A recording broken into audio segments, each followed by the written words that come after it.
जिस समय बहनें प्रेग्नेंट हो जाती हैं, गर्भवती होती हैं, तो उनको क्या क्या सावधानी रखनी चाहिए। देखिए, ऐसे अवस्था में हमारा जीवन के लिए बहुत ही ज़्यादा उपयोगी कि हम एक ऐसा बच्चे को जन्म देने जा रहे हैं, ऐसा एक शिशु हमारे परिवार में आने वाला है जो हमारे परिवार का नाम रोशन करेगा। तो इसके लिए हमें क्या क्या सावधानी करनी है। एक तो उन बहनों को उनका जो जीवन है, उनका जो लाइफ स्टाइल है, बहुत अच्छा होना चाहिए। दिनचर्या जितनी स्वस्थ होगी, पेट में पल रहा बच्चा उतना ही स्वस्थ होगा।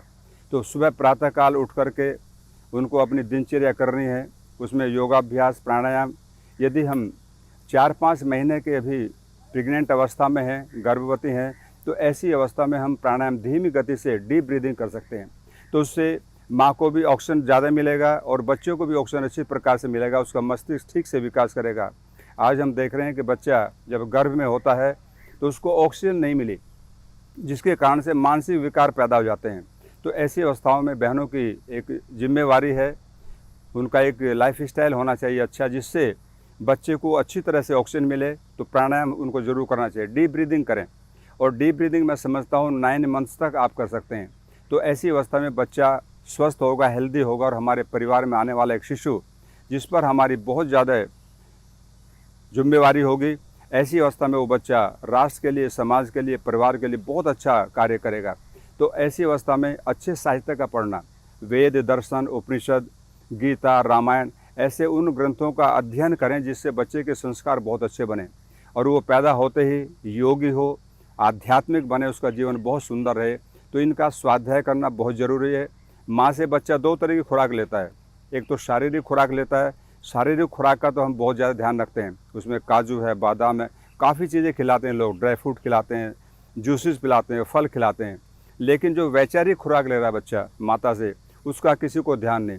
तो ऐसी अवस्था में अगर हम केवल शारीरिक खुराक उसको अच्छी देंगे और मानसिक खुराक नहीं देंगे तो बच्चा बहुत अच्छा नहीं होगा और संस्कारवान नहीं होगा। सबसे बड़ी बात है, आपने देखा होगा महाभारत के अंदर अभिमन्यु की कहानी आप सबने सुनी है।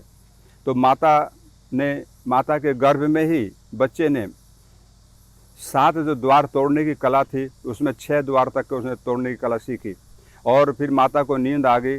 तो ऐसी अवस्था में जो 7वां द्वार तोड़ने की कला थी उस युद्ध के मैदान की, तो वो उस कला को नहीं सीख पाया क्योंकि माता सो गई थी। तो बच्चा भी सो गया, माता भी सो गई। तो ऐसी अवस्था में बच्चों को ये चीज़ें नहीं मिली।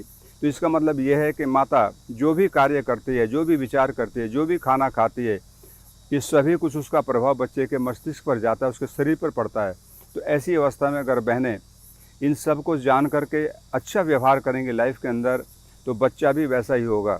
और इसके लिए हम बच्चा बुद्धिमान हो, जैसे आयुर्वेद में ब्रह्मी है, शंखपुष्पी है, जटामासी है, उस्ते खद्दूस है, कुछ ऐसी जड़ी बूटियाँ हैं, इसको हम 100-100 ग्राम लेकर के उसका मिश्रण बना करके रखें और 2-2, 2.5 ग्राम की मात्रा सुबह शाम पानी से लें या दूध के साथ लें।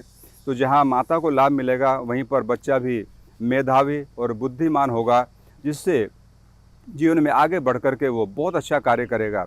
तो ये सब कुछ निर्भर करता है माता के ऊपर। एक किसान जब खेती करने के लिए जाता है तो अपनी भूमि को अच्छी तरह तैयार करता है और उसमें अच्छे बीज का रोपण करता है और फिर उसका ध्यान रखता है, समय पर सब कुछ देता है। तो ठीक वैसे ही अगर माता पिता इस सब का ध्यान रखेंगे तो निश्चित हमारे परिवार में आने वाला एक शिशु बुद्धिमान होगा और कभी भी कोई प्रॉब्लम नहीं होगी। आज हम देख रहे हैं बहनों के अंदर कुछ ना कुछ प्रॉब्लम आ जाती है उस पीरियड में। तो ये सावधानियाँ रखेंगे तो कोई भी प्रॉब्लम नहीं आएगी और निश्चित बच्चा हेल्दी होगा, स्वस्थ होगा, समय पर होगा, पहले नहीं होगा, बाद में नहीं, एक समय निश्चित होता है।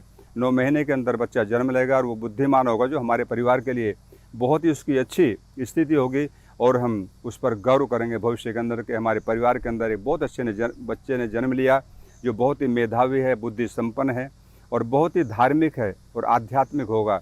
ये सभी चीज़ें तभी बच्चे में आ सकती है जब माँ ध्यान रखेगी, माँ थोड़ा सजग होगी। तो माता की सावधानियाँ बहुत अधिक हैं, जिम्मेवारी है। हम बच्चे को अच्छा बनाना चाहते हैं, अच्छा बच्चा हमारे परिवार में हो, तो ये सब सावधानियाँ उनके लिए बहुत ज़रूरी हैं। ओम।